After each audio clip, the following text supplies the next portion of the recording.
Val, thanks for joining us before tomorrow's game with Cardiff City, the first home game in the Championship since December 29. How much are you looking forward to getting back to Vicarage Road in the league? Yes, finally. I think it was for away game in Arrow now. I think it was a good result from us on the record. Now we're looking forward to play home in front of our fans, and especially on a perfect pitch. So yes, I think it's an important step for us now. Now we are in February, and it's all about now to get in the results, to put the performance, so the great mentality, to build on our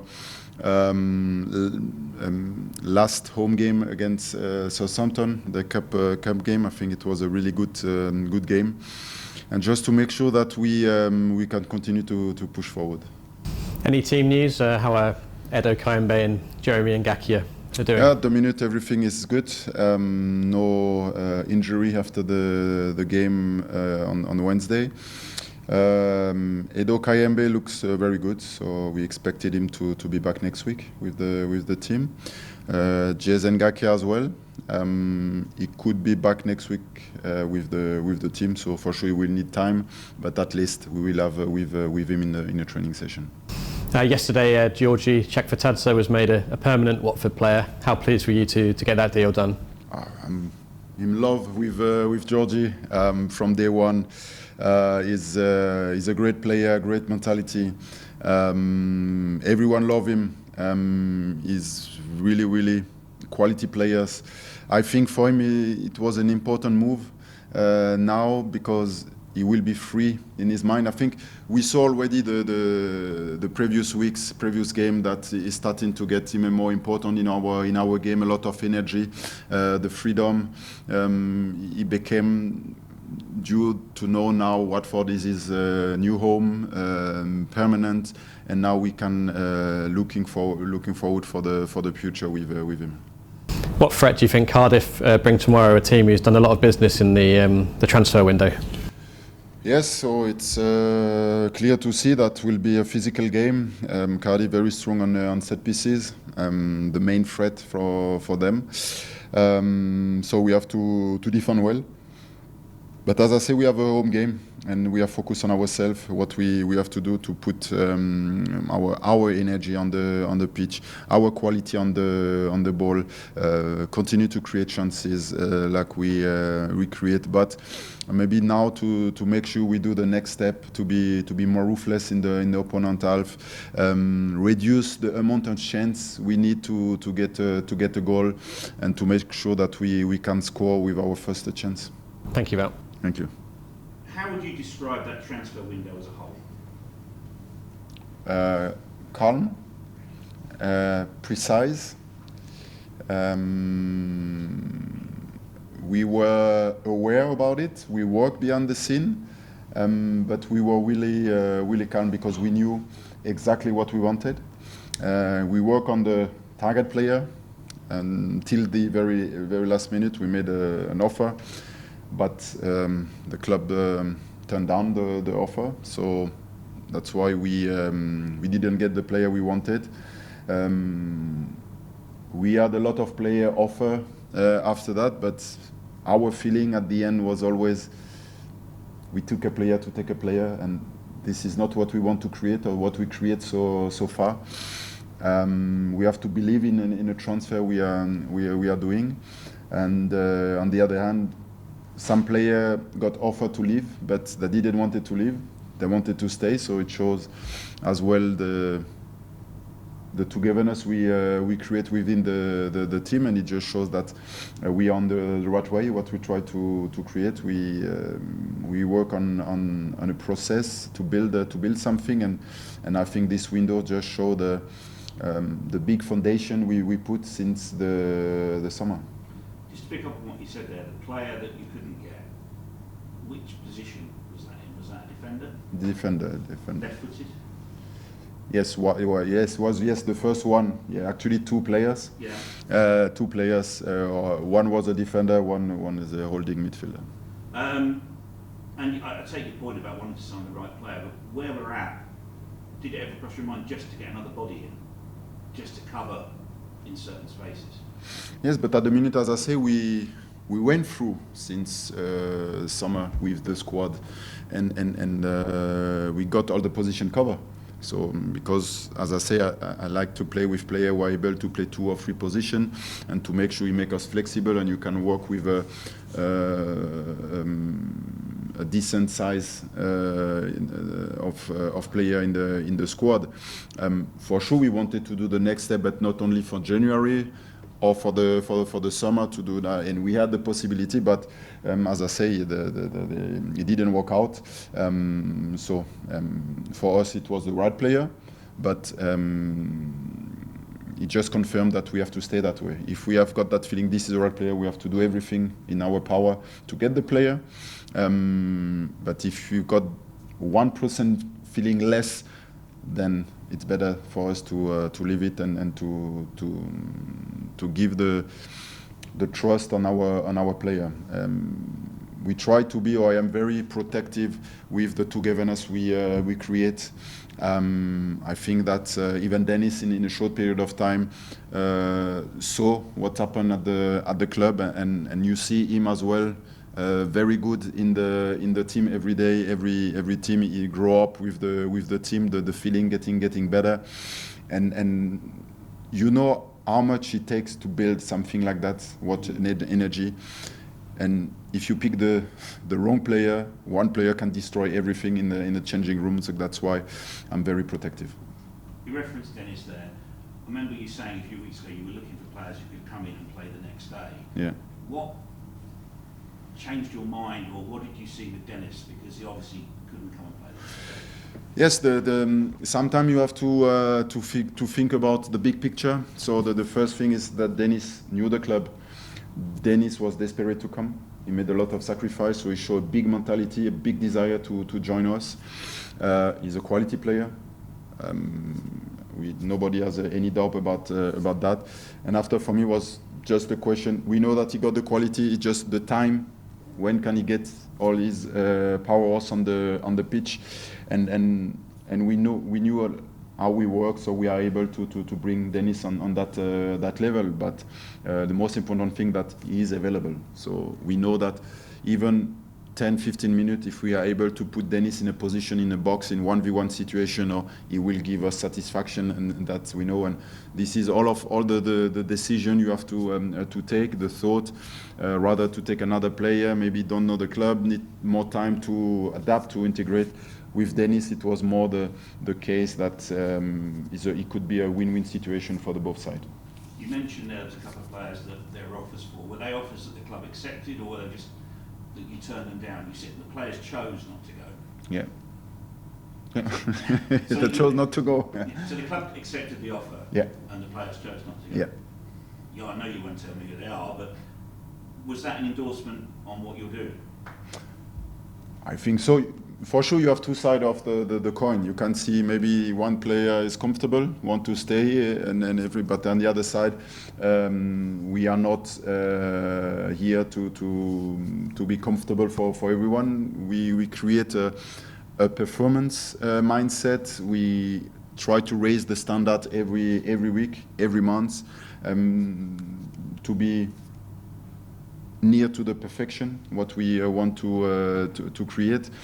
But the player feel confident, and on the other side from the coin, it means that we know that we need everyone. Everyone get the chance. If you see now all the record, all the player, everyone get the chance to play at some point. You just need to be patient, and I think that the player now believe on what we are saying to them. They see that on the pitch. And now they're more patient and they're more fighting, and the spirit within the team is excellent. So it's the best thing actually you have for a player. The club is a fantastic club. The facility top level. We are fighting for the playoff spot, and we have quality in the squad. So I can understand why the player want to stay.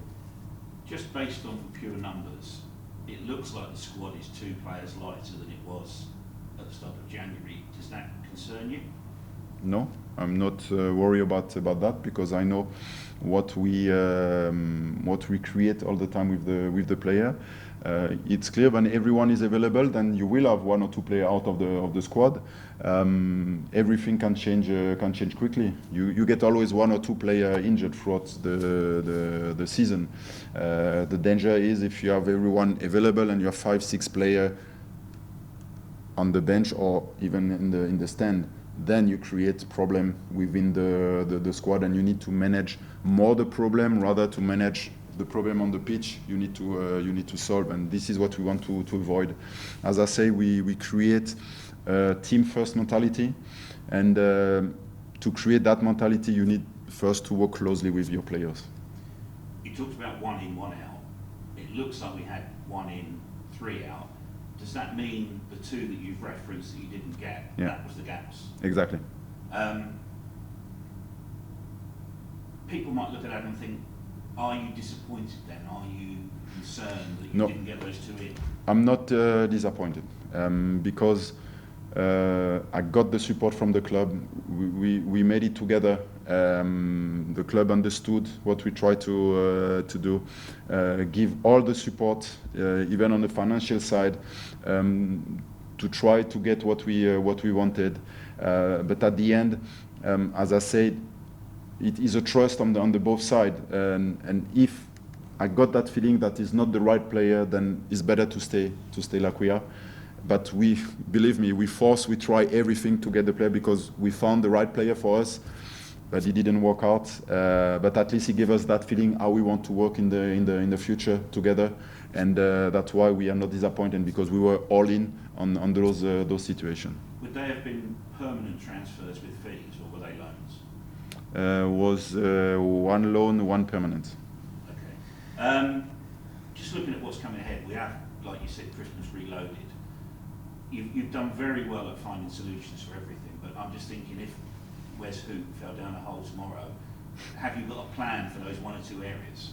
Yeah, we will have another player who will play that position. So I'm not worried about things like that. Everything can happen. We know that because it's a football, it's a contact sport, and everything can happen. But we will have always the solution. What was the thinking behind turning Giorgi's transfer permanent? Because obviously he was here for the rest of the season, but turning it permanent now, what was your thinking behind that? But as I say, because for the position we play, Giorgi is able to play 2 positions with us, on the number 8, on the 7-11 position. He's a young player, quality player, great mentality. I think that everyone enjoyed to see him on the pitch. He gives everything on the pitch. He's a great teammate. So it's a right player for Watford. Other than the money that we paid for Giorgi, was there money available? It wasn't a case of you had to choose between bringing him in. No. There's nothing to do with that, because that decision, we took that decision.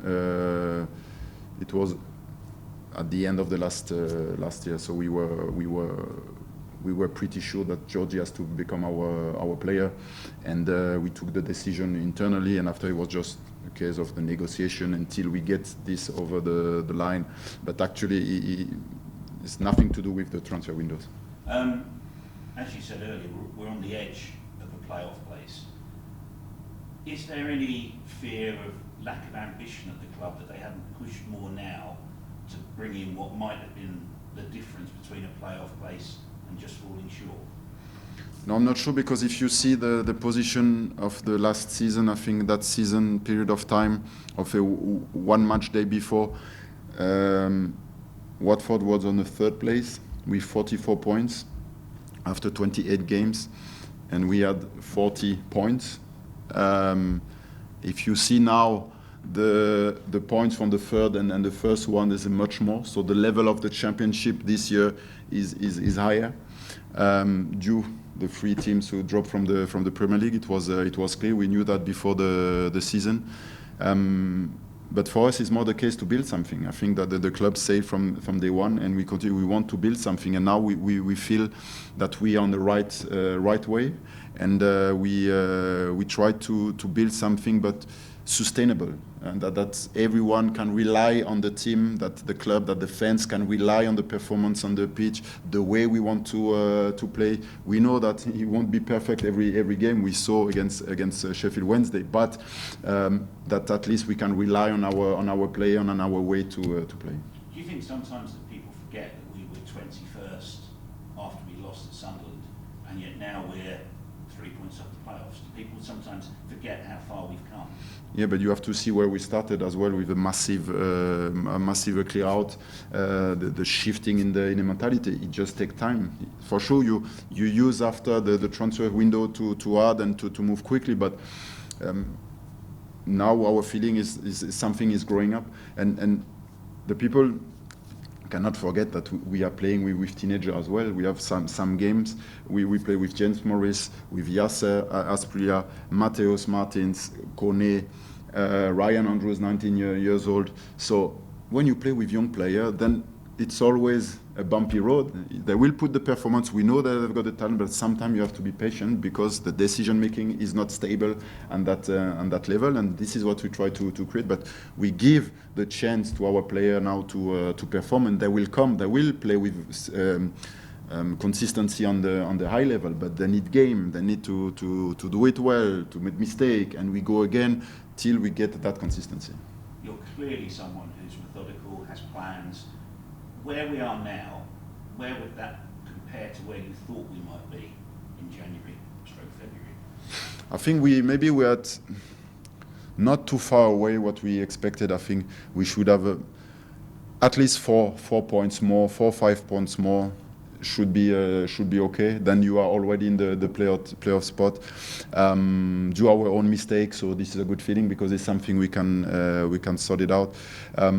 It's just to continue to improve. Now, come the period of time, if you are now third on the table or of the 14th place, it doesn't mean anything because everything will change. Because now it's the time to get your ticket for the playoffs. So actually, we put us in a good position for the final push. Now it's about us, about our performance, what we learned from the first part of the season now, to try to do the things better, to play mistake-free, to be more clinical, to be more ruthless in the opponent half, and to make sure we do the basic right. Win your duels and make sure that we as a team, we work as a team, that we show always a great mentality.